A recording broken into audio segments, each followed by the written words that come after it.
एक कवि थे, दिवंगत हो गए, प्रदीप चौबे। दूरदर्शन का जमाना था। वो दूरदर्शन के कवि सम्मेलन में उनकी कविता आ गई और काफी लोकप्रिय हो गई। खुद ही ने बताया था उन्होंने मुझे एक किस्सा। तो बोले मैं ग्वालियर में रहता था, शनिवार के दिन कविता प्रसारित हुई, रविवार के दिन पुनर्प्रसारित हुई और मंगलवार के दिन, सोमवार को मैं सोता रहा, मंगलवार के दिन अपना एक कोई सूटकेस फट गया था, उसे सिलवाने के लिए मैं एक जगह चला गया। एक पेड़ के नीचे एक व्यक्ति सूटकेस सही कर रहा था, मैं वहां बैठ गया स्कूटर पर। जो आए, मैं स्कूटर पर उसके व्यक्ति की तरफ मुंह करके खड़ा था, दुनिया देख रहा था, जो आए मुझे प्रणाम करे। तो मैंने सोचा कि मैं तो बहुत लोकप्रिय हूं, एक बार टीवी पे आने पे पूरा ग्वालियर प्रणाम कर रहा है। तो बोले आधा पौन घंटे तक ये चला। आधा घंटे बाद जब मैं वो बन गया सूटकेस, में उतरा और पैसे देने के लिए मैंने जगत की ओर से पीठ की, दुनिया की ओर से पीठ की, और जैसे इधर की तरफ देखा तो देखा उस पीपल के पेड़ के पीछे बजरंगबली की प्रतिमा रखी हुई है। मंगलवार के कारण सभी वहीं प्रणाम कर रहे हैं। तो रेखा जी और दत्ता जी की पंक्ति में यही अंतर है कि प्रणाम कहीं और हो रहा है, बजरंगबली कहीं और है।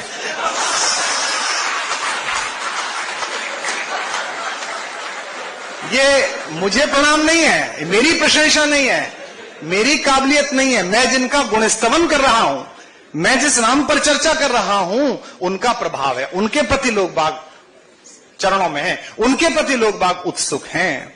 वे राम जब चलते हैं अयोध्या से तो पृथ्वी का पूरा ओर छोर नापने के बाद बीच में किसी राजवंशी के पास नहीं गए हैं, किसी क्षत्रिय के पास नहीं गए हैं, किसी ब्राह्मण के पास नहीं गए हैं, कहे संतों के पास, ऋषियों के पास रुके हैं, लेकिन उन्हें अपनी मैत्री जो हृदय से लगाने की होती है वो दलितों और वंचितों के साथ की है, केवट के साथ की है, निषाद के साथ की है। संजय भैया तो हमारे बड़े भैया, एक संजय हमारे और हैं, उत्तर प्रदेश में मंत्री हैं, निषाद हैं।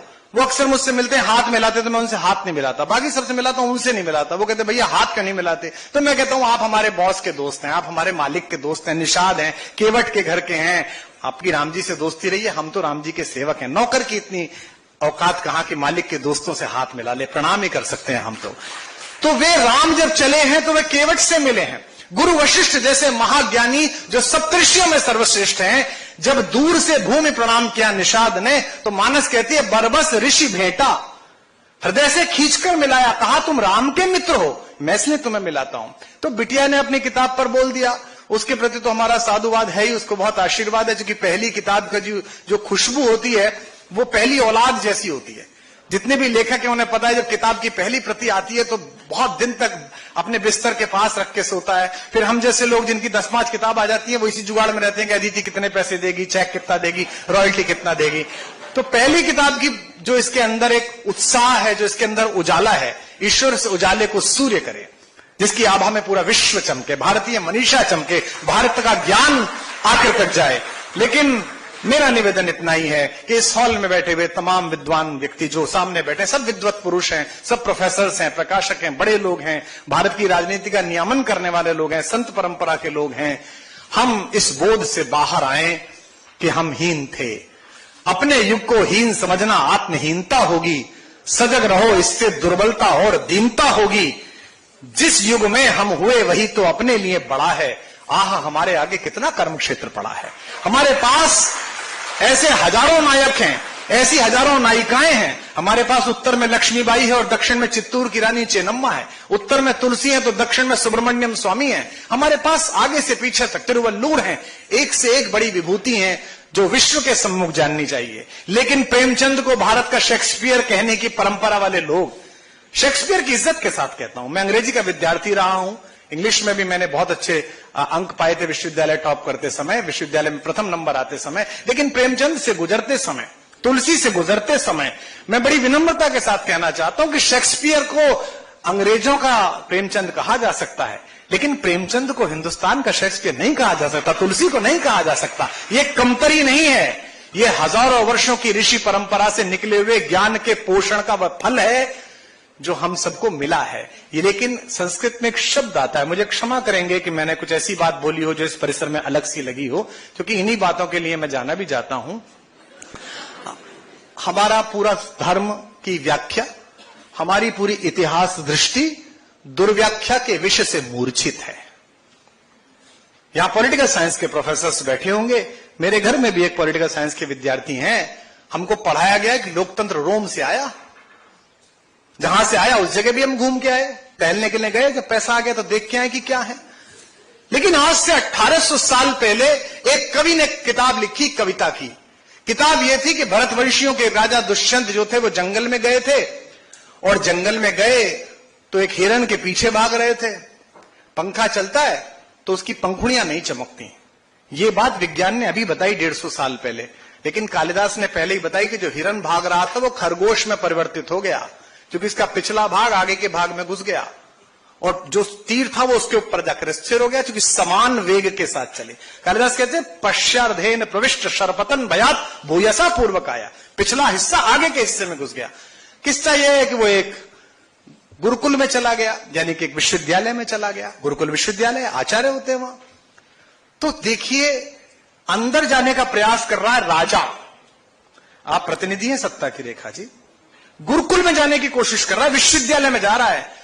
तो वो कहता है, उसका कवि मित्र कहता है, ऋषि आश्रमोयम, यह ऋषि का आश्रम है, विनीत वेशे प्रविष्टव्य, विनीत वेश के साथ प्रवेश करेंगे। ऐसा नहीं कि राजा का वेश विनीत नहीं है, पर राजा के वेश में राजसिकता क्या अहंकार है, राजसिकता की प्रभुसत्ता है, आधिपत्य है। तो सबसे पहले मुकुट उतारता है, गले की माला उतारता है, तीर उतार के रखता है, तलवार उतार के रखता है, पैर की चप्पल उतारता है और नंगे पांव विश्वविद्यालय में घुसता है।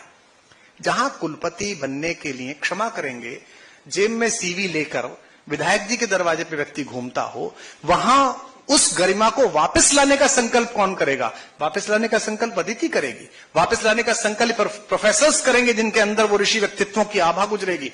और अंदर पहुंचने के बाद वो शादी करके, गर्भवती करके शकुंतला को चला आता है।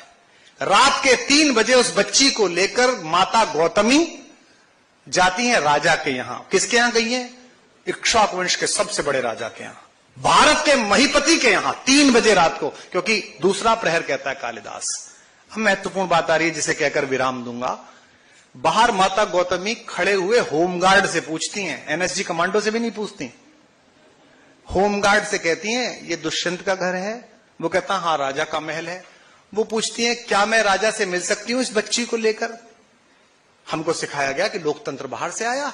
1800 साल पहले कालिदास कह रहा है अभिज्ञान शाकुंतलम में, अविश्रमोयम लोकतंत्रस्य सर्वाधिकारः, this is your continuous constitutional duty to meet your emperor at any time.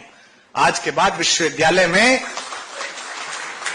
कोई पश्चिम की ओर मुंह करके सोने वाला, कोई वाचाल ये कहता मिले कि लोकतंत्र बाहर से आया, तो उसे एक अभिज्ञान शाकुंतलम की प्रति भेंट करना और इस पंक्ति के नीचे एक लाइन चला देना और कहना, पहले इसे पढ़ ले, जब तुमने लोकतंत्र सोचा नहीं था तब लोकतंत्र विषय कालिदास 1800 साल पहले यहां कह रहा था।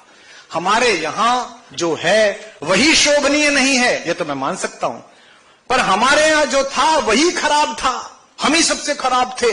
हमारे यहां रूढ़ियां थी, हमारे यहां ऐसी प्रथा थी, हमने ये शोषण किया था, हमने ऐसा कर दिया था। मैं इससे सहमत नहीं हूं। भारत बदल रहा है, विश्व उसकी ओर देख रहा है। एक दुर्घटना भारत की सीमाओं पर हुई है, हमारे कुछ लोग मारे गए हैं, लेकिन पूरे भारत में गुस्से के साथ एक भरोसा है कि ये नई व्यवस्था हमारे घावों के लिए मरहम लेकर आएगी। ये भरोसा पैदा हुआ है नए भारत में। अन्यथा हम 10-12 वर्षों से ये कहते रहते थे, मैंने स्वयं लिखा उस समय में, देश बनाएं या फिर अपने बेटों की लाशें खोएं। इसी कश्मकश में हर जीती बाजी हारी जाती है। एक बात ये दिल्ली वाले आखिर किस दिन समझेंगे, कुत्ता पागल हो जाए तो गोली मारी जाती है। ये हमारा भाष्य था।